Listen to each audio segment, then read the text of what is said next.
আসসালামু আলাইকুম। Hello guys, কেমন আছেন সবাই? আশা করি সবাই ভালো আছেন। নতুন আরেকটি ভিডিও নিয়ে আপনাদের সামনে হাজির হয়ে গেছে। আজকে ভিডিওটা অনেক ইম্পর্টেন্ট হচ্ছে, অবশ্যই সম্পূর্ণ ভিডিওটি দেখবেন। আমরা জানি একটা গাড়িতে অনেক সেন্সর রয়েছে এবং আমরা সেই সেন্সরের সমস্যা হলে কিন্তু সমাধান করতে জানি না। আজকে এমন একটা সেন্সরের সাথে আমি আপনাদেরকে পরিচয় করে দিব, A to Z সেই সেন্সরের কাজ সম্বন্ধে জানিয়ে দিব। আপনারা যদি আজকে ভিডিওটা দেখেন অবশ্যই অনেক কিছু শিখতে পারবেন, অনেক কিছু জানতে পারবেন এবং এই সেন্সরের বিষয়ে অনেক কিছু শিখতে পারবেন এবং এই সেন্সর যখন নষ্ট হবে আপনার গাড়ি কী কী সমস্যা হবে সে বিষয়ে A to Z ধারণা পাবেন। তো ভিডিওটা সম্পূর্ণ দেখবেন। যারা কোনো চ্যানেলটি সাবস্ক্রাইব করেন অবশ্যই সাবস্ক্রাইব করে দিন। তো এই গাড়িটা হচ্ছে দেখতে পাচ্ছেন কিয়া অপটিমা 2012 মডেল একটা গাড়ি। তো এই সেন্সরের সাথে কিন্তু সব গাড়িতে কিন্তু একই সেন্সর লাগানো থাকে। আমি আজকে যে সেন্সরটা নিয়ে কথা বলবো সেই সেন্সরটা কিন্তু সব গাড়িতে কিন্তু একই রকম সেন্সর, হয়তো বা সেন্সরের কাজ কিন্তু একই, কিন্তু সেন্সর কোনো ভিন্ন ধরনের বা নতুন মডেলের পুরাতন মডেলের গাড়িতে কিন্তু একটু ভিন্ন ধরনের হবে, কিন্তু কাজ সেম একই। তো আজকে আমরা একটা গুরুত্বপূর্ণ সেন্সরের সাথে আমি আপনাদেরকে পরিচয় করে দিতে চাই। আসুন ভিডিওটা সম্পূর্ণ দেখুন এবং আপনারা কাজ শিখুন, এবং যদি বুঝতে অসুবিধা হয় অবশ্যই আমাকে কমেন্ট করে জানাতে ভুলবেন না। লেটস গো, শুরু করা যাক। হ্যালো গাইস, চলে আসলাম সেই সেন্সরের কাছে, এই যে ইঞ্জিন। তো আমি আজকে যে বিষয় নিয়ে কথা বলবো সেটা অত্যন্ত গুরুত্বপূর্ণ, অবশ্যই মনোযোগ দিয়ে সহকারে ভিডিওটা সম্পূর্ণ দেখুন। এই যে এটা হচ্ছে নক সেন্সর। আপনাদেরকে আমি A to Z আস্তে আস্তে সব বুঝিয়ে দিব, অবশ্যই সম্পূর্ণ ভিডিওটি মনোযোগ সহকারে দেখুন। এটা হচ্ছে নক সেন্সর। এটা কোথায় লাগানো আছে দেখতে থাকুন। এই যে সেলফ, এই যে নক সেন্সর ম্যানিফোলের, এটা এই জায়গায় ম্যানিফোল লাগানো থাকে। এখানে হেড, আমি হেডটা করলাম। তো এই যে এগুলো হচ্ছে পিস্টন, 4টা পিস্টন। তো এই নক সেন্সরের কাজ কি, এটা এখানে লাগানোর কারণ কি, আজকে সেটাই বলব, এবং নষ্ট হলে আপনারা কিভাবে সমাধান করবেন, গাড়ির কি সমস্যা হবে এই সেন্সর নষ্ট হলে। তো এই সেন্সর এই যে সিলিন্ডারের সাথে লাগানো, এই যে দেখতে পাচ্ছেন ইঞ্জিনের সিলিন্ডারের সাথে লাগানো, উপরে হচ্ছে হেড। তো এই সেন্সরের মূলত কাজ হচ্ছে পিস্টন কিভাবে কাজ করতেছে, পিস্টন কিভাবে কাজ করতেছে, কতটুকু তেল প্রয়োজন, কতটুকু হাওয়া প্রয়োজন, সেই সিগন্যাল এই যে দুই তার, এই যে সেন্সরের সকেট, এই যে আইসিইউতে কিন্তু সিগন্যাল প্রদান করে পিস্টন কত তেল প্রয়োজন, পিস্টনে কত হাওয়া প্রয়োজন, পিস্টনে কিভাবে কাজ করতেছে, পিস্টন কিভাবে ওঠানামা করতেছে। এবং এই সেন্সরের কাজ মূলত হচ্ছে পিস্টনকে চেক করা বা পিস্টন ভালো আছে কিনা সেটা নির্ণয় করে আইসিইউকে সিগন্যাল প্রদান করা। তখন কিন্তু আইসিইউ ইন্ডেক্টর ফুয়েল পাম্পে সিগন্যাল যায়, তখন ইন্ডেক্টরে সিগন্যাল যায় এবং আপনার বিভিন্ন ধরনের সেন্সরে সিগন্যাল যায়, সঠিকভাবে কাজ করে। কারণ পিস্টনে যতটুকু তেল প্রয়োজন ততটুকু যদি তেল না আসে তাহলে কিন্তু গাড়ি ইঞ্জিন কাঁপা করবে, ভাইব্রেশন করবে, অনেক প্রবলেম হবে।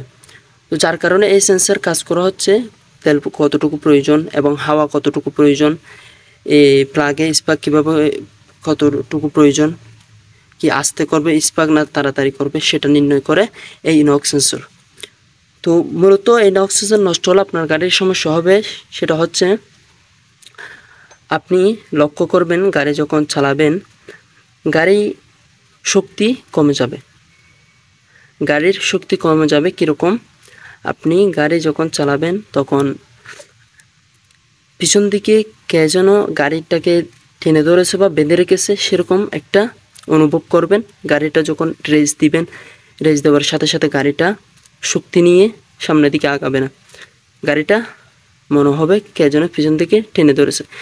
যদি আপনার গাড়ি যদি শক্তি কমে যায়, আগের মতো গাড়ি সামনের দিকে যায় না বা রেস দেওয়ার পরও গাড়ি সামনের দিকে আগায় না, যদি সেরকম সমস্যা হয়, রেস কমে যায়, শক্তি কমে যায়, তাহলে যদি আপনার গাড়ি যদি শক্তি কমে যায়, মূল কথা আপনার গাড়ি যদি শক্তি কমে যায় তাহলে আপনাকে অবশ্যই এই নক সেন্সরটা চেঞ্জ করে দিতে হবে।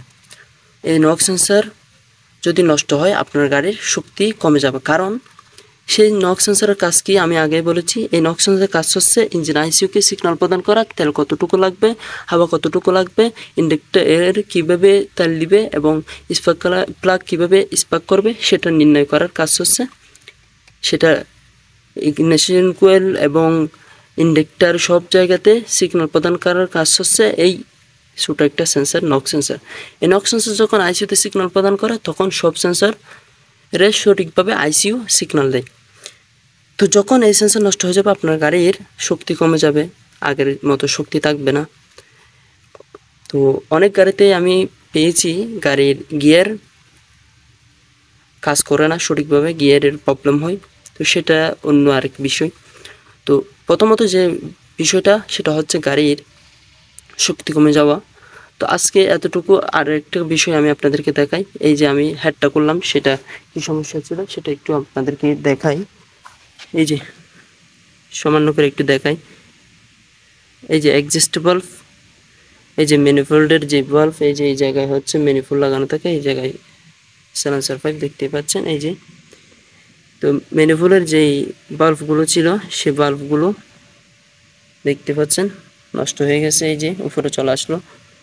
তখন গাড়ি স্টার্ট বন্ধ হয়ে যাচ্ছে। গাড়ি স্টার্ট বন্ধ হয়ে যাওয়ার কারণে সব এগুলো চেক করার পর ওয়ারিংয়ের সব কোনো সমস্যা পেলাম না। তো খুলে হেডটা খোলার পরে দেখলাম এই বাল্বগুলো নষ্ট। তো বাল্বগুলো নষ্ট হওয়ার কারণ মূলত হচ্ছে ক্যামশেফ বা এই টাইমিংট সঠিকভাবে মেলানো হয় নাই, যে আগে কাজ করেছে সে। তো সেই কারণে কিন্তু এই বাল্বগুলো নষ্ট হয়ে গেছে। তো সেটা ওয়েল্ডিং মিস্ত্রি ঠিক করে দিবে। তো পরবর্তীতে আমি আপনাদেরকে সে বিষয় নিয়ে অনেক কিছু বলার আছে, সেটা আমি অন্য আরেক ভিডিওতে বলবো। তো আজকে এতটুকু, সবার সুস্থ ভালো থাকবেন। আজকে জানতে পেরেছেন এই নক সেন্সর কীভাবে কাজ করে এবং এই নক সেন্সর নষ্ট হলে আপনার গাড়ির কী কী সমস্যা হবে।